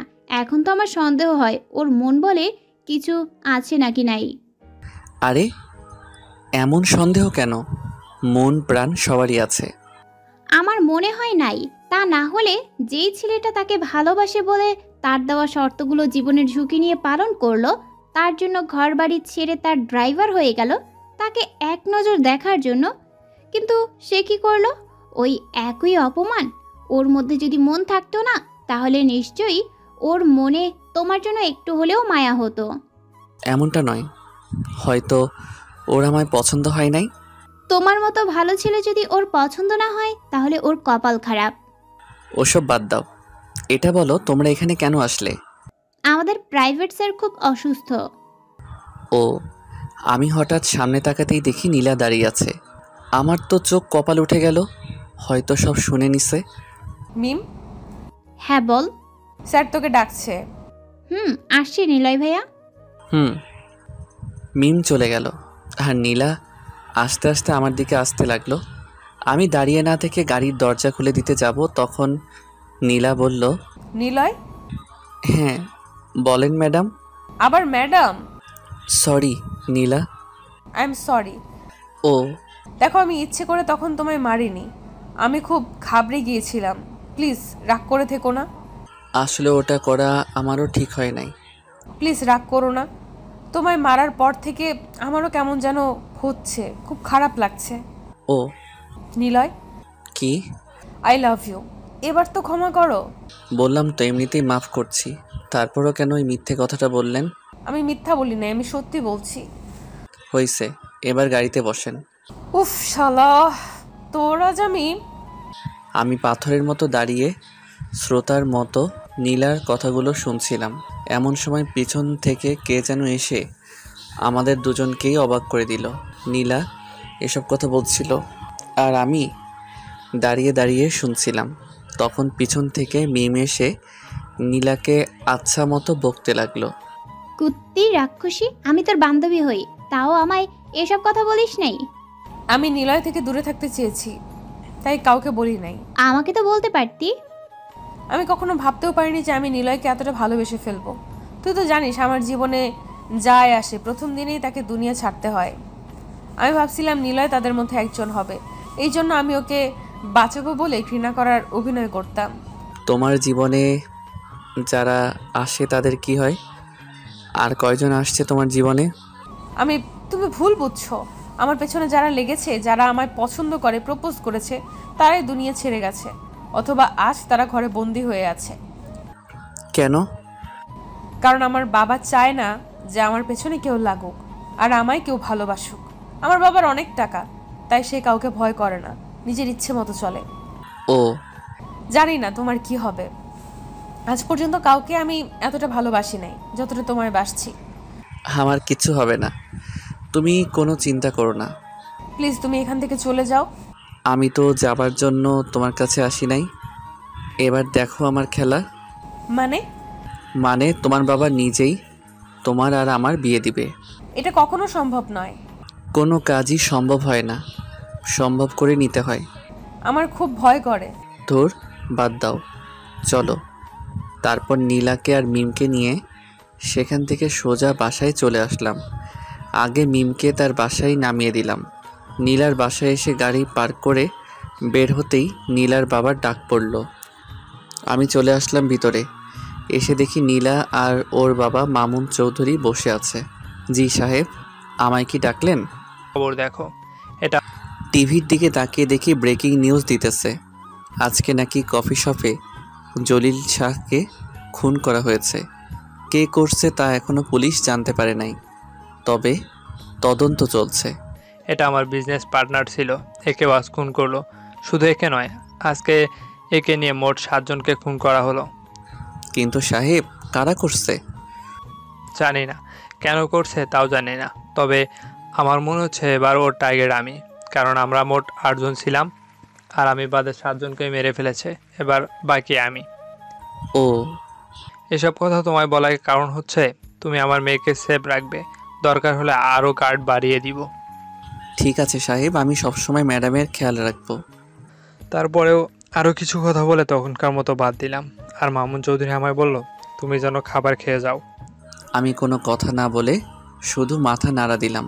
তারপর যে যার কাজে চলে গেল। নীলা ঘরে গিয়ে পড়তে বসলো। আমি বাইরে চলে আসলাম। বাইরে এসে আবহাওয়া খেতে লাগলাম। পকেট থেকে ফোন বের করে কল দিলাম। বেশ কি সুন্দর আবহাওয়া, চারদিকে সুন্দর জায়গা, বসে থাকতে বেশ মজা পাচ্ছিলাম। ঠিক এমন সময় কে যেন আসলো আর মামুন সাহেবের নামে একটা গিফট দিয়ে চলে গেল। আমি মামুন সাহেবের কাছে গেলাম আর দেখলাম সেই গিফটটা সামনে নিয়ে বসে আছে। একটু পর খুলতে লাগলো। খুলতেই তো অবাক হয়ে গেল, সেখানে মোট 8 জনের ছবি আছে আর মামুন সাহেবের ছবিও আছে। মামুন সাহেবের ছবি বাদে বাকি 7 জনের ছবিতে লাল কালি দিয়ে ক্রস চিহ্ন দেওয়া আছে। এটা দেখে তো মামুন সাহেব শেষ। বুঝতে আর বাকি রইল না যে এবার ওর পালা। সঙ্গে সঙ্গে মামুন সাহেব উত্তেজিত হয়ে গেল আর খোঁজ নিতে বলল এই গিফটকে দিয়ে গেল। আমি দাঁড়িয়ে শুধু দেখছিলাম, কারণ সেই গিফট পাঠানোর মালিক ছিলাম আমি। শখ লাগারই কথা। আমি যখন বাইরে যাই ঠিক তখন আমি ফোন বের করছিলাম আর আমার ঠিক করার লোককে ফোন করি। তারপর সে কথা মতো এসে গিফট দিয়ে চলে গেল। আর সেই লোকটা ছিল আশরাফ ভাইয়ের লোক, এই শহরের নাম্বার 1 গুন্ডা। এখন মামুন সাহেব সেই লোককে খুঁজতে ব্যস্ত হয়ে পড়বে, আর এদিকে আমি তার মেয়েকে আর একটু মজিয়ে দিব। মামুন বুদ্ধিমান হয়ে থাকলে গিফট দেওয়ার লোককে খুঁজে বের করবে, আর সেই লোক আশরাফের নাম বলবে, কারণ আমি ফোনে কথা বলার সময় আশরাফের পরিচয় দিয়েছিলাম। এরপর আশরাফ আর মামুনের মধ্যে শুরু হবে এক মহাযুদ্ধ। এই যুদ্ধে যে কোনো একজন মরবে আর বাকি একজনকে আমি নিজে দেখে নিব। এরপর আমার প্ল্যানের প্রথম ধাপ শুরু হয়ে গেল। মামুন সাহেব চারদিকে লোক ছড়িয়ে দিল, যে করেই হোক ওই লোকটাকে ওর চাই। আস্তে আস্তে রাত গভীর হয়ে গেল। আমি বাসায় আসার জন্য রেডি হচ্ছিলাম, তখন দেখলাম উপর থেকে নীলা ডাক দিল। আমি আশেপাশে তাকিয়ে দেখি কেউ নাই, তাই উপরে চলে আসলাম। তখন নীলা আমায় তার ঘরে নিয়ে গেল আর আমায় একটা কিস করলো। এরপর বলল বাসায় যেতে। আমি বেশি কিছু বললাম না, চলে আসলাম বাসায়। বাসায় আসার সাথে সাথেই ফোন থেকে সিম পাল্টে দিলাম। অন্য সিম তুলে মামুনকে কল দিলাম। মামুনের কথার মধ্যে ভয়ের খোঁজ পেলাম। কি খবর মিস্টার মামুন চৌধুরী? খে আমায় চিনলেন না? এত সুন্দর একটা গিফট পাঠালাম আর আমায় ভুলে গেলেন? কে তুই? আমার কাছে কি চাস? তোর জীবন। জীবনে তুই অনেক পাপ করছিস, এবার তোর পাপের বিনাশ হবে। এই কে তুই? আরে এত উত্তেজিত হলে চলে নাকি? কি চাস তুই বল। আমার চাওয়ার কথা তুই বাদ দে, আগে নিজের জীবন বাঁচা। একবার তুই আমার সামনে এসে দেখ, তোকে কেটে টুকরো টুকরো করে রাখবো। আসবো, সময় হলেই আসবো। এত তাড়া কিসের? কিছুদিন একটু তরিয়ে নে। Good bye. এই কথা বলেই ফোন কেটে দিলাম আর ফোন থেকে সিম খুলে পুকুরে ফেলে দিলাম আর আমার নিজের সিম তুললাম। তারপর শুয়ে পড়লাম। সকালে উঠে চলে গেলাম নীলার বাসায়। কলেজের সময় হতেই নীলাকে নিয়ে কলেজে যাওয়ার জন্য দাঁড়িয়ে আছি। ঠিক এমন সময় দেখি আমার চারপাশে অনেকগুলো গাড়ি এসে থেমে গেল। আমি তো কিছুটা ঘাবড়ে গেলাম। হঠাৎ এত গাড়ি আমার সামনে। আশেপাশে তাকাতেই দেখি মামুন হাসতে হাসতে এদিকে এগিয়ে আসছে। আমি ঠিক বুঝলাম না কি হচ্ছে। তাহলে কি আমায় চিনে ফেললো? আশেপাশে তাকাতেই দেখি মামুন হাসতে হাসতে এদিকে এগিয়ে আসছে। আমি ঠিক বুঝলাম না কি হচ্ছে। তাহলে কি আমায় চিনে ফেললো? মামুন হাসতে হাসতে আমার কাছে আসলো। আমি কিছু না বলে দাঁড়িয়েই থাকলাম। তখন মামুন সাহেব বলল, কোথা থেকে এক ছোকরা এসেছে আমায় শেষ করতে? ওর সাহস কি করে হয়? আমি মনে মনে শান্তি পেলাম। যাক, বুঝতে পারে নাই। যাও, এসব গাড়া তোমরা সাথে করে নিয়ে যাও। এবার দেখি কি করে আমার আশেপাশে আসতে পারে। হ্যাঁ স্যার, খুব ভালো কাজ করছেন। হুম। তারপর এতগুলো গার্ড সহকারে নীলাকে নিয়ে রওনা হলাম। রাস্তায় আমি আর নীলা গল্প করতেছি। নো টেনশন, কারণ টেনশন তো আমিই দেই। কিছুক্ষণের মধ্যে কলেজে চলে আসলাম আর নীলাকে নামিয়ে দিয়ে গাড়ি পার্কিং করলাম। তারপর আমি কলেজ থেকে একটু দূরে চলে গেলাম। সেখানে গিয়ে মামুন সাহেবের কাছে ফোন দিলাম। কি মনে করছি গার্ড বাড়িয়ে দিলে আমার হাত থেকে তোর মেয়েকে বাঁচাতে পারবি? ভুল, তোর গার্ড আমায় ছুঁতেও পারবে না। দেখো, আমার মেয়ের কিছু করবি না। তুই যা চাস আমি তোকে সব দিব। আমার চাওয়া তো আমি নিব, কিন্তু এখন তোর মেয়েকে কে বাঁচাবে? ফোন কেটে দিলাম। আর তারপর মামুনের কাম ডাউন শুরু হয়ে গেল। কারো দুর্বলতায় আঘাত করলে যে কেমন লাগে সেটা মামুনকে আমি হাড়ে হাড়ে টের দিতে চাই। সেজন্য আমি নীলাকে ক্লাস থেকে নিয়ে বেরিয়ে গেলাম। নীলা আমায় কোনো প্রশ্ন করলো না, আমিও কিছু বললাম না। তাকে নিয়ে কিছু দূর একটা হোটেলে আসলাম। সেখানে বসে চা পানি খেতে খেতে কিছু গল্প করলাম। এদিকে মামুন তার লোকদের কাছে ফোন করে আর জানতে পারে নীলা ক্লাসে নাই। তখন তার জীবন হাতে চলে আসে। কি করবে ভেবে পাচ্ছিল না। চারদিকে লোক ছড়িয়ে দিল। কিছুক্ষণ পর আমি আর নীলা হোটেল থেকে বেরিয়ে বাসার দিকে রওনা হলাম। আর অল্প টাইমের মধ্যে নীলার বাসায় এসে পৌঁছালাম। নীলাকে দেখেই তো মামুন জানে প্রাণ ফিরে পেল। আমি গাড়ি পার্ক করে ভিতরে গেলাম। সবাই আমার দিকে হাঁ করে তাকিয়ে আছে। সবাই আমার দিকে এমন করে তাকিয়ে, কি দেখছো? আমি ওকে কিডন্যাপ করছি নাকি? আমি তোকে কিডন্যাপারের হাত থেকে নিয়ে আসলাম। কে ছিল? কোন বাপের বেটা ছিল? কার এত বড় সাহস যে আমার মেয়েকে কিডন্যাপ করে? আমায় তো কিছু বলে নাই। আপনাই নাকি সব ফোনে বলছে। আরেকটা কথা বলল, এবার নাকি শেষ চান্স। একবার বলো সে কে? তাকে আমি কেটে টুকরো টুকরো করে ফেলবো। আমি কেমনে বলবো? আমি তো তাকে দেখি নাই। কয়েকটা লোক নীলাকে ধরে গাড়িতে করে নিয়ে যাচ্ছিল। আমি গাড়ি থামিয়ে মারপিট করে ওকে নিয়ে আসলাম। সে লোকের নাম কি? কি যেন ভাই বলল। আশরাফ ভাই? হ্যাঁ হ্যাঁ, এরকমই। আশরাফ, আমি তোকে ছাড়বো না। তারা খুব ভয়ানক ছিল। আমার কথা শুনে তো মামুন রেগে বাগুন ফুলে গেছে। আমার কাজ শেষ। এবার যা করার সব মামুন চৌধুরী করবে। আমি গাড়ির চাবি জমা রেখে বাসায় যাব বলে চলে আসলাম। মামুন এখন আশরাফকে নিয়ে ব্যস্ত, তাই কিছু বলল না। আমি চলে আসলাম। হোস্টেলে এসে জামা কাপড় চেঞ্জ করে গোসল করতে এলাম। গোসল করে এসে শুয়ে পড়লাম। তখন নীলার ফোন আসলো। হ্যালো, কে বলছেন? আমার জামাইটা কি করছে? ও নীলা, আমি শুয়ে আছি। তুমি কি করছো? আমি আমার জামাইকে খুব মিস করতেছি। ও, তাহলে কাছে ডাকো। আসে না তো। মন থেকে ডাকলে সব সম্ভব। আমি তো মন থেকে সব সময় তোমায় চাই। ভালো। তা খাইছো? না, জামাইকে ছাড়া খেতে মন চায় না। পাগলামি না করে খেয়ে নাও। তুমি খাইছো? মিথ্যা কেন বললা? তুমি এখনো খাওনি। তুমি কেমনে বুঝলা? তোমার কথাতেই বোঝা যাচ্ছে। আচ্ছা খেয়ে নাও, আমিও খাচ্ছি। আর বিকেলে চলে এসো, প্রাইভেট আছে। এই কথা বলে ফোন কেটে দিলাম। তারপর উঠে গিয়ে খেয়ে আসলাম। এসে একটা ঘুম দিলাম। এক ঘুমে বিকেলে উঠে নীলার বাসায় চলে গেলাম আর গাড়ি বের করে দাঁড়িয়ে রইলাম। কিছুক্ষণ পর নীলা এসে বসলো। আমি গাড়ি স্টার্ট দিয়ে রওনা হলাম। তখন নীলা বলল, তুমি ভেতরে যাও নাই কেন? এমনিতেই। আমি তোমার আশায় দাঁড়িয়ে আছি। ও, তারপর কথা বলতে বলতে নীলার প্রাইভেটে চলে আসলাম। আমি নীলাকে নামিয়ে দিয়ে গাড়ি নিয়ে বের হলাম, কারণ এখন আমার সাথে কোনো গার্ড আসে নাই। মামুন সাহেব আমার উপর বিশ্বাস করে তার মেয়েকে আমার হাতে তুলে দিছে। সে তো আর জানে না তার সেই জম। আমি গাড়ি নিয়ে বের হলাম আর জানতে পারলাম মামুন সাহেব আশরাফের নামে কেস করছে। এটা শুনে তো আমি শেষ। আমি ভাবলাম কি আর হলো কি। খবর নিয়ে জানলাম মামুন নাকি এবার ইলেকশনে দাঁড়াবে, তাই কোনো রকম অন্যায় সে করবে না। এটা শুনে আমি আমার প্ল্যান বদলিয়ে দিলাম। তারপর সন্ধ্যা হওয়ার পর নীলাকে নিয়ে তার বাসায় নামিয়ে দিলাম। নীলা তো আমায় যেতেই দিবে না। আমি অনেক বাহানা করে চলে আসলাম। বাসায় এসে সময়ের অপেক্ষা করতে লাগলাম।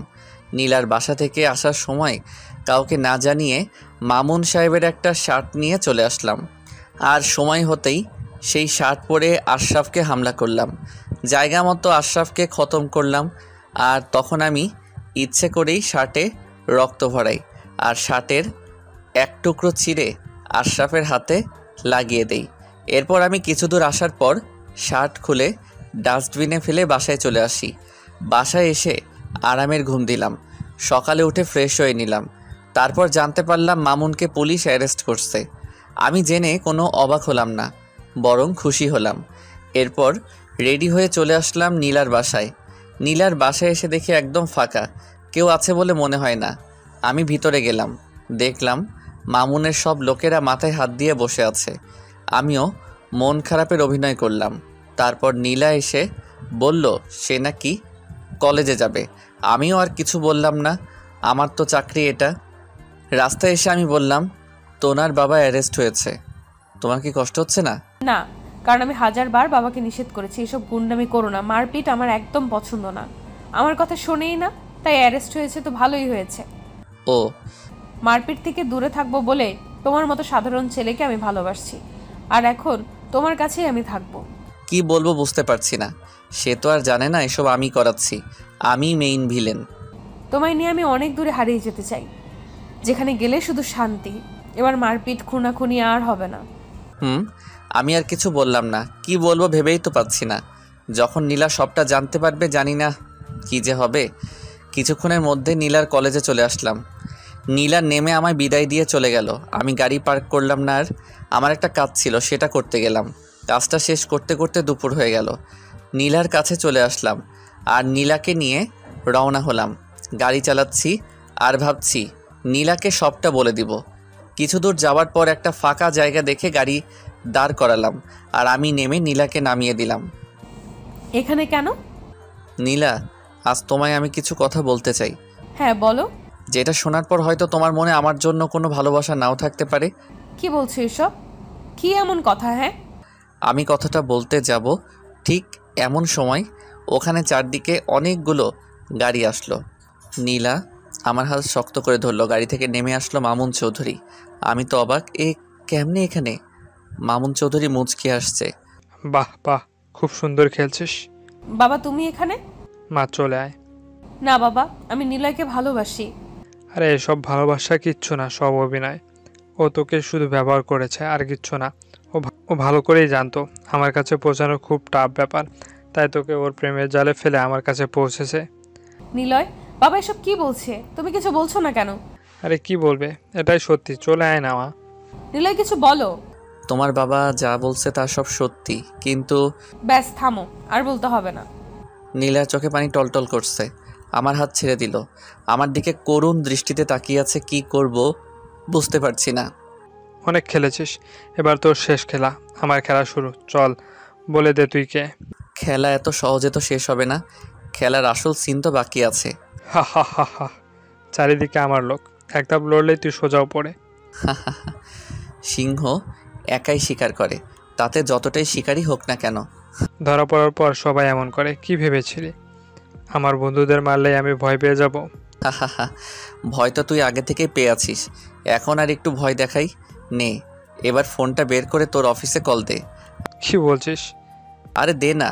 মামুন অফিসে ফোন দিল আর জানতে পারলো তার অফিসে নাকি পুলিশ ঢুকেছে আর সব কাজ বন্ধ করে দিয়েছে। একে একে তার সব কোম্পানিতে ফোন দেওয়ার পর সে জানতে পারলো সব কোম্পানি নাকি বন্ধ, পুলিশে সিল মেরে গেছে। মামুন রাগে মোবাইল ফুঁকে মারল। এই তো রেখে ধর। মামুনের লোকেরা আমায় ধরতে আসার আগেই আমি নীলার হাত ধরে টেনে সামনে এনে তার গলায় ছুরি ধরলাম। এটা দেখে নীলা তো সেই অবাক, তার চোখ থেকে ঠপাস করে পানি পড়ে গেল। বুঝলাম নীলার কষ্টে বুকটা ফেটে যাচ্ছে। এই নীলার কিছু করিস। মিস্টার মামুন চৌধুরী, খেলা তোর শেষ, অনেক পাপ করছিস, এবার তার শাস্তি ভোগ কর। আমার মেয়েকে ছেড়ে দে। তোর মেয়ে তো আমার একমাত্র অস্ত্র। তুই কে আর কি চাস? শাকিল খান।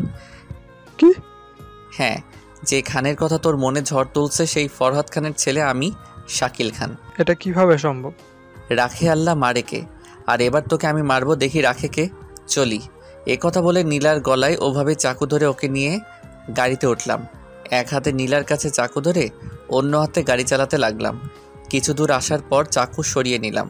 নীলা কোনো কথা বলছে না, জানালা দিয়ে মুখটা বের করে দিয়েছে, মনে হয় কান্না করতেছে। আমি সেদিকে মন দিলাম না, আমি মন দিয়ে গাড়ি চালাচ্ছিলাম। কিছুক্ষণের মধ্যে আমার গন্তব্যে পৌঁছে গেলাম। গাড়ি দাঁড় করালাম, আর আমি নেমে নীলাকে নামাতে গিয়ে দেখি ও ঘুমিয়ে গেছে। অনেকটা পথ আসছি তো, তাই কান্না করতে করতে হয়তো ঘুমিয়ে গেছে। আমি ওকে তুলে ভিতরে নিয়ে গিয়ে একটা ঘরে খাটের উপর শুয়ে দিলাম, আর বাইরে থেকে লাগিয়ে দিলাম। টাইম দেখি দুপুর 3টা বেজে গেছে। নিশ্চয়ই নীলা খিদের জ্বালায় ঘুমাইছে। বড়লোকের মেয়ে না খেয়ে থাকার অভ্যাস নেই। আমার কাছে কয়টা টাকা ছিল, তা দিয়ে পাশের বাজার থেকে কিছু খাবার কিনে আনলাম। এসে দেখি নীলা উঠে দেওয়ালের সাথে হেলান দিয়ে মাটিতে বসে আছে। নীলা, খাবারটা খেয়ে নাও। খাবো না। কেন? খিদে নেই। না খেয়ে থাকলে তোমারই কষ্ট হবে। হবে হোক, এমনিতে তো কষ্ট কম দাওনি। আমার সাথে বেইমানি করেছো, আমার নিষ্পাপ ভালোবাসা নিয়ে খেলা করেছো, বুকটা ভেঙে চুরমার করেছো। নীলার কথার জবাব আমার কাছে ছিল না, তাই আমি চলে যাচ্ছিলাম। তখন নীলা বলল, কেন এমন করলে? কি দোষ করেছিলাম আমি? দোষ তুমি নয়, তোমার বাবা করেছে। তাহলে আমার মন নিয়ে কেন খেলা করলে? কেন ভালোবাসতে শেখালে? আমি তোমার মন নিয়ে খেলতে চাইনি, আমি শুধু তোমার বাবার কাছে প্রতিশোধ নিতে চাইছিলাম। কিসের প্রতিশোধ? বেইমানির প্রতিশোধ। মানে? মানে জানতে হলে অনেক বড় কাহিনী জানতে হবে। বলো। তাহলে শোনো। আজ থেকে কয়েক বছর আগে এখান থেকে অনেক দূরে একটা বিশাল গ্রাম ছিল। সেই গ্রামে থাকতো একখান পরিবার। সেখানকার কর্তা ছিল ফরহাদ খান। ফরহাদ খানের একমাত্র ছেলে ছিলাম আমি। আমাদের পরিবার অনেক বড় ছিল। দাদা, দাদি, চাচা, চাচি, বাবা মা, ফুফু, ফুফা সবাই থাকতো। আমরা অনেক শান্তিতে থাকতাম। আমার বাবা মানে ফরহাদ খান এলাকার মন্ত্রী ছিল। সবাই তাকে খুব ভালোবাসতো আর সম্মানও করত। আমার বাবা সবসময় গ্রামের লোকদের কথা ভাবতো, তাদের সুখে তিনি সুখী হতেন। ছোট বড় সবাই তাকে এক নামে চিনত। গ্রামে কোনো ঝামেলা হলে আমার বাবার কাছে আসতো। বাবা সঠিক বিচার করে দিত, এতে সবাই খুশি হতো। আমাদের বাসায় বাবার মুখে মুখে কথা কেউ বলতে পারতো না, শুধু আমার চাচাতো বোন ছাড়া। আমার চাচার একমাত্র মেয়ে, তার নাম মিলি। বয়স খুব কম, 8 থেকে 10 হবে। বাবা মিলিকে খুব ভালোবাসতো, নিজের মেয়ের মতো আদর করে তাকে মা বলে ডাকতো। তাছাড়া সবাই বাবাকে খুব ভয় পেত। একদিন বাবার কানে খবর এলো পাশের গ্রামে নাকি ঠিকমতো পানি বিদ্যুৎ যায় না, আবার সরকার যেসব ভাতা দিত সেসবও নাকি তারা পেত না। তখন বাবা আমায় ডাকলেন। বাবা জানতেন আমি মারপিটে সবসময় এক্সপার্ট। বাবা, আপনি আমায় ডেকেছেন? হ্যাঁ, খবর পেলাম পাশের গ্রামে নাকি বিদ্যুৎ ঠিক মতো থাকছে না। গিয়ে একটু খবর নাও তো। শোনো, সেখানে গিয়ে আবার মারপিট করো না। ঠিক আছে বাবা। যাও। ওকে বাবা।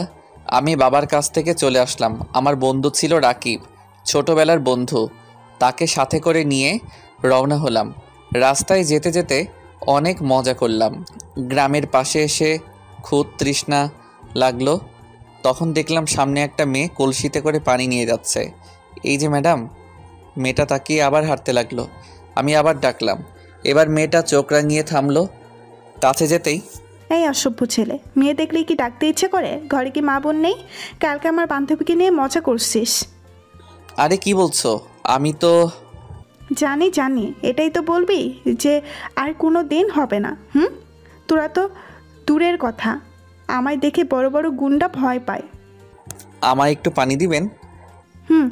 ভয়ে গলা শুকিয়ে গেছে, নে পানি খা। মেয়েটা পানি দিল, খেয়ে নিলাম। তারপর মেয়েটা চলে গেল। আমি তাকিয়ে থাকলাম। দেখতে ভালোই, তবে একটু ঝগড়াটে। তাছাড়া সব ঠিক আছে। আরে ছাড়ো না, হয়তো ভুল করে বলছে। তারপর আরও কিছু কথা বলতে বলতে গ্রামে প্রবেশ করলাম। গ্রামে আসতেই দেখি এক লোক কারেন্টের তারের সাথে আটকে গেছে।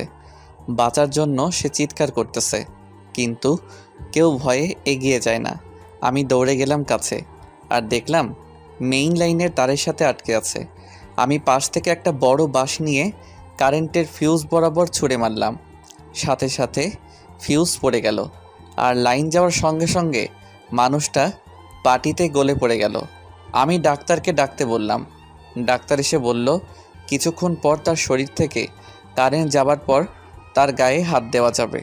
কিছুক্ষণের মধ্যে সবাই সেখানে জড়ো হয়ে গেল আর আমায় বলল এটা নাকি তাদের গ্রামে হয়েই থাকে। অনেক মানুষ নাকি মরছে, ঠিকমতো কারেন্ট থাকে না, তাই নাকি এসব তারও ঠিক নেই। আমি জানতে চাই এখানকার চেয়ারম্যানকে। তখন তারা নাম বলে সাদেক আহমেদ। তারা জানতে চাইল আমি কে। তখন আমার পরিচয় দিলাম। আমি ফরহাদ খানের একমাত্র ছেলে শাকিল খান। তারপর আমরা দুজন সোজা চেয়ারম্যানের বাসার দিকে রওনা হলাম। আর এখানে এদের মধ্যে ওই মেয়েটাও আসে। মেয়েটা তার বান্ধবীকে বলে আজ এই ছেলেকে উচিত শিক্ষা দিয়েছি। তার বান্ধবী বলে কেন? তখন মেয়েটা সব খুলে বলে। তখন তার বান্ধবী বলে এটা কি করছিস? তুই জানিস ওকে? কে ওটা? ওটা পাশের গ্রামের ফারহাদ খানের একমাত্র ছেলে শাকিল খান। ফরহাদ খানকে তো চিনিস? তাতে কি, ও তোকে অপমান করেছে তাই আমি। দূর পাগলি, এই ছেলেও না, এই ছেলে তো সবার উপকার করে, ওর জন্যই তো এই মানুষটা বাঁচলো। এই রে, আমি কি করছি এটা? ওকে ধরে সরি বলিস, নয়তো দেখিস কি হয়। এদিকে আমি আর রাকিব চেয়ারম্যানের বাসায় চলে গেলাম। চেয়ারম্যানের বাসায় যেতেই দেখলাম সাদেক আহমেদ বাসায় আছে। আমি তার সাথে কথা বলি, কিন্তু সে তার ক্ষমতার বড়াই দেখায়। আমার মাথায় একদম রাগ উঠে যায়। তখন আমি ওর সাথে রাগী কণ্ঠে কথা বলতে লাগলাম। আমি জানতে চাইলাম এই গ্রামে এত কারেন্টের সমস্যা, সে চেয়ারম্যান হয়েও কেন কিছু করছে না। আর সবথেকে বড় কথা হলো সে গরিবের অধিকার মেরে খায়, যা গুরুতর অন্যায়। আর এই অন্যায় শাস্তি তাকে পেতে হবে। এই কথা নিয়ে অনেক ঝামেলা হলো। সাদেক আহমেদ আমাকে মারার হুমকি দিল। রাগ করে উঠে সামনে থাকা টেবিলে লাথি মেরে চলে আসলাম। বাইরে আসতেই ফোনটা বেজে উঠল। তখন ফোন বের করে দেখি বাবার ফোন। আমি কল রিসিভ করে বাবাকে সব খুলে বললাম। বাবা কিছু বলল না। আমিও ফোন কেটে দিলাম। তারপর দুজনে মিলে গ্রামে ঘুরতে লাগলাম। তখন হঠাৎ সামনে দেখলাম সেই মেয়েটা। আমি দেখেও না দেখার ভান করে থাকলাম। তখন দূর থেকে মেয়েটা ডাকছে। আমি সাড়া দিলাম না। রাকিব ওর দিকে তাকালো। তখন তাকে থামতে বলল। রাকিব আমায় থামালো। মেয়েটা আমার কাছে আসলো। হাই, আমার নাম সাথী, চিনতে পারছেন? তোমায় কেমনে ভুলি? আসলে আমি ভুল করে আপনাকে বকা দিছি। আমি জেনে শুনে কিছু করি নাই, তার জন্য সরি, মাফ করে দিয়েন। আপনি কি এই গ্রামে নতুন? হ্যাঁ, আমি শহর থেকে পড়াশোনা শেষ করে গ্রামে আসছি। ও, তাহলে চলেন, আপনাকে আমি গ্রামটা ঘুরে দেখাই। দেখালে তো সমস্যা নেই। তারপর সাথী, আমি আর রাকিব গ্রামে ঘুরতে বের হলাম। সারাদিন সাথীর সাথে ঘুরলাম। মেয়েটার কথাবার্তা, আচার আচরণ আমার খুব ভালো লাগলো। দেখতে দেখতে সারা দিন কেটে গেল। আজকের দিনটা আমার খুব সুন্দর কাটলো। রাতের বেলা ঘুমাতে গিয়ে আর ঘুমাতে পারি না, শুধু মেয়েটার কথা মনে হচ্ছে। কত সুন্দর মেয়েটা। সে যদি আমার মনের মানুষ হয় তাহলে কতই না সুন্দর হয়। খাট থেকে উঠে বাইরে আসলাম। বাইরে এসে দেখি আম্মু, চাচি আর দাদি বাইরে বসে আছে। আমায় দেখে দাদি জিজ্ঞেস করলো কি হয়েছে। আমি কিছু না বলে দাদির কোলে মাথা দিয়ে শুয়ে পড়লাম। পরের দিন আবার সেই গ্রামে চলে গেলাম আর সাথীর সাথে দেখা করলাম, কথা বললাম। আস্তে আস্তে আমাদের সম্পর্ক মজবুত হতে লাগলো। একদিন হঠাৎ করে সব উলটপালট হয়ে গেল। আমি সেই দিন সকালে উঠে সাথীর কাছে যাচ্ছিলাম। তখন রাস্তায় সাদেক আহমেদের লোকেরা আমায় আক্রমণ করে। আমি তাদের সাথে মারামারি করছিলাম। ঠিক এমন সময় সাদেক আহমেদ পিছন থেকে এসে আমার মাথায় জোরে আঘাত করে। আমি মাথা ধরে মাটিতে পড়ে গেলাম। এদিকে আমার এমন ঘটনা গ্রামের এক লোক দেখতে পেয়ে আমার বাবার কাছে ফোন করে। খবর পেয়ে আমার বাবা লোকজন নিয়ে চলে আসে। আর বাবা আসার আগেই আমি অজ্ঞান হয়ে যাই। জ্ঞান ফেরার পর দেখি আমি হাসপাতালে আছি। দুদিন পর আমায় বাসায় নিয়ে আসে। এরই মধ্যে বাবা চারদিকে লোক ছড়িয়ে দিয়ে সাদেক আহমেদকে খুঁজে বের করে নিয়ে আসে আর গ্রামের সবার সামনে তাকে শাস্তি দেয়। সাদেক আহমেদ এমন শাস্তি পেয়ে খুব রেগে যায়। আর তার মাঝে প্রতিশোধের আগুন জ্বলে ওঠে, যেটা আমরা কেউ জানতাম না। আমরা ভাবি হয়তো সে ভালো হয়ে যাবে, তাই আবার আগের মতো সবাই হাসি খুশি হয়ে চলতে লাগি। আমার মাথায় আঘাত লাগার কারণে কিছুদিন রেস্টে থাকতে বলে। সাথী আমায় না দেখে আর থাকতে পারছিল না, তাই সে আমার বাসায় চলে আসে চাকরের কথা বলে। কিন্তু রাকিব চিনে ফেলে। সাথী সোজা আমার কাছে আসে। তখন আমি ঘুমিয়েছিলাম। কপালে কিছু একটা স্পর্শ পেয়ে ঘুম ছুটে গেল। তাকিয়ে দেখি সাথী দাঁড়িয়ে আছে, সঙ্গে সঙ্গে আমার মুখ ধরে নিল। সব কিছু বুঝে ওঠার পর আমার মুখ ছাড়ল। সাথী, তুমি? তোমার কথা শোনার পর থেকে আমি আর থাকতে পারছিলাম না। আব্বু আম্মু আসতে দেয় নাই, তাই আমি খাওয়া ছেড়ে দেই। কি করে খেতাম বলো? তুমি কেমন আছো, খাচ্ছ কি না? আরে পাগলি, আমার কিচ্ছু হয় নাই। আমার এমন অবস্থা দেখে আব্বু আম্মু আমায় আর আটকায় নাই। বাবা কিছু বলে নাই? আমি চাকরানির পরিচয় দিয়ে আসছি। সর্বনাশ, আমার বাবা এতটাও বোকা নয়। তোমার ব্যাপারে সমস্ত খোঁজ নিয়ে তারপর তোমায় ধরবে। আমার কথা বলার দেরি হলো, এমন সময় আসলো, ঘটনা শুরু হলো। আমি বলে শেষ করতেই দরজায় বাবার কথার আওয়াজ আসলো। আজকে আমার বাসায় একটা কাজের মেয়ে আসছে, জানি না কি কাজ করতে আসছে। তাকিয়ে দেখি বাড়ির সবাই বাবার সাথে সাথে আমার ঘরে চলে আসলো। আমি তো শেষ। সাথী লজ্জা আর ভয় একসাথে পেয়ে গেছে। কি করবে ভেবে না পেয়ে লাফিয়ে গিয়ে বাবার পা ধরতে লাগলো। তখন বাবা তাকে ধরে নিল। আরে মা, কি করছো? আঙ্কেল, আমার ভুল হয়ে গেছে। আচ্ছা, এটা বলো, এই রুগীটা তোমার কে? না মানে এই রুগীর জন্য তো তুমি 7 সমুদ্র পাড়ি দিছো। আসলে বাবা। তুমি চুপ করো। আঙ্কেল, আমি শাকিলকে খুব ভালোবাসি। এই কথা বলে সাথী কেঁদে দিল। বাবা নিজ হাতে সাথীর চোখের পানি মুছে দিল। আরে মা, কাঁদছো কেন? তুমি তো কোনো পাপ করো নাই। তাছাড়া এই বাদরকে শায়েস্তা করার জন্য তোমার মতো একজনকে খুব আমি খুঁজেছিলাম, কিন্তু তুমি আমার কাজ তো নিজেই করে দিয়েছো। এখন চুপ করে আছো। আরে মা, আমি কথা দিলাম তুমি আমার ছেলের বউ হবা। এ কথা শুনে সবাই খুশি হলো। আর বাবা সাথীকে এখানেই থাকতে বলল, যা আমার জন্য খুব ভালো হলো। এভাবে কয়দিন কেটে গেল, কিন্তু বিপদ আমাদেরকে ছাড়লো না। শহর থেকে বাবার বন্ধু গ্রামে ঘুরতে যায়, আর সে বাবার খুব ভালো বন্ধু ছিল। তার নাম মুন্না ছিল।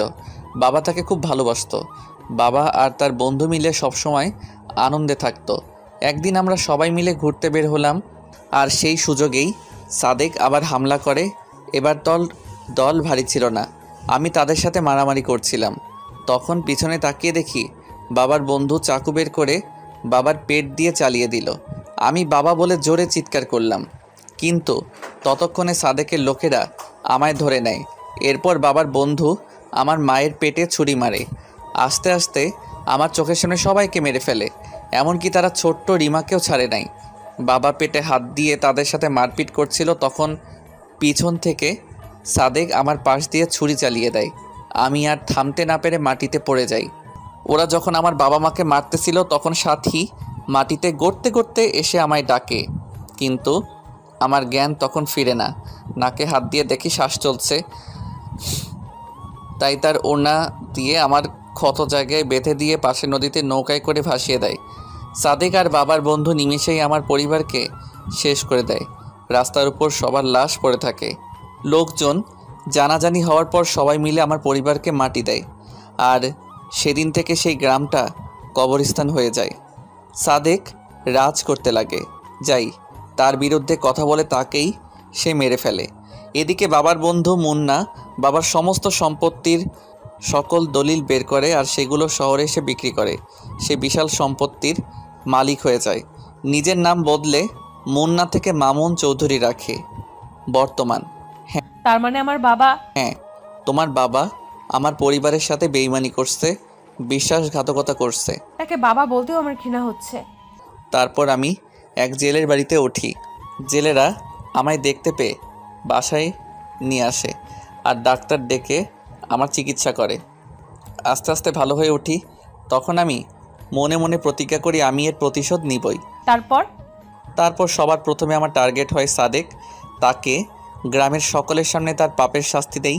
এরপর খবর নিয়ে জানতে পারি মুন্না এখন মামুন চৌধুরী। তাই আমি আমাদের সমস্ত সম্পত্তির আসল দলিল বের করি আর সেগুলো নিয়ে শহরে চলে আসি। আর একে একে সবাইকে খুন করো? হ্যাঁ, কিন্তু তোমার বাবাকে খুন করলে আমার প্রতিশোধ নেওয়া হতো না, তাই তোমায় ব্যবহার করে আমি তোমাদের বাসায় ঢুকি আর নকল দলিল খুঁজে বের করি। তারপর সেগুলো আদালতে হাজির করি কাউকে না জানিয়ে, আর আদালতে আমি জয়ী হই।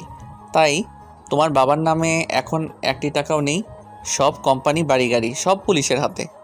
কিন্তু আমার বাবা? তোমার বাবাকে পুলিশ এখন খুঁজছে আশরাফের খুনের অপরাধে আর জেল থেকে পালানোর অপরাধে ফাঁসির অর্ডার। ও, কিন্তু আমি জানি তোমার বাবা আমায় খুঁজে বের করবে, আর তার আশারই আমি অপেক্ষা করতেছি, কারণ আমি নিজেই তোমার বাবাকে লোকেশন দিয়েছি। কিন্তু কেন?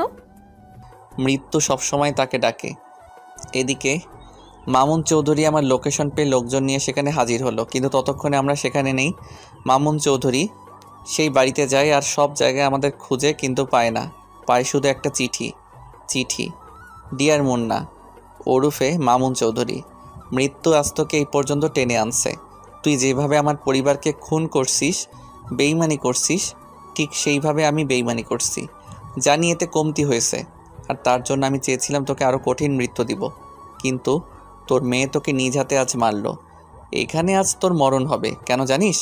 কারণ এই ঘরে প্রতিটা ওয়ালে টাইম বোমা সেট করা। তুই যখন চিঠিটা হাতে নিছিস তখন টাইম স্টার্ট হয়েছে। ভাবিস না এটা আমি করছি, এসব তোর নিজের মেয়ে করছে। সে চায় আমরা আর সময় নষ্ট না করে তাড়াতাড়ি সংসার শুরু করি, তাই তোর কাহিনী এখানেই শেষ করলো। বাই বাই শ্বশুর। চিঠিটা পড়া শেষ করতে বোমা ফাটার সময় হয়ে গেল, আর নিমিষেই পুরো বাড়িটা মাটির সঙ্গে মিশে গেল। এদিকে আমি আর নীলা গ্রামের উদ্দেশ্যে রওনা দিয়েছি, আর কিছুক্ষণের মধ্যে পৌঁছে গেলাম। সেখানে গিয়ে সেইখানে বাড়িতে উঠলাম। বাবা মা হয়ে উঠল সাথীর বাবা। আজ বড্ড সাথীর কথা মনে হচ্ছে, কিন্তু নীলা সাথীর অভাবটা পূরণ করে দিল। 2 গ্রামে আবার শান্তি ফিরে এলো। সাথীর বাবা মা আমাদের বাবা মা হয়ে আমাদের সাথেই থাকে। আমাদের সমস্ত সম্পত্তিতে আবার ফসল চাষ করা শুরু হলো। চারদিকে খুশির বন্যা বয়ে যেতে লাগলো। আজ বাবা মা থাকলে কতই না খুশি হতো, তাতে কি হয়েছে, নতুন বাবা মা তো আছে। প্রথম দিন আমরা আর 2 গ্রামের সমস্ত লোকেরা মিলে অনুষ্ঠান করলাম আর অনেক মজাও করলাম। এরই সাথে আপনাদের কাছ থেকে বিদায় নিলাম। সমাপ্ত। ধন্যবাদ সবাইকে। আসসালামু আলাইকুম ওয়া রাহমাতুল্লাহি ওয়া বারাকাতুহু।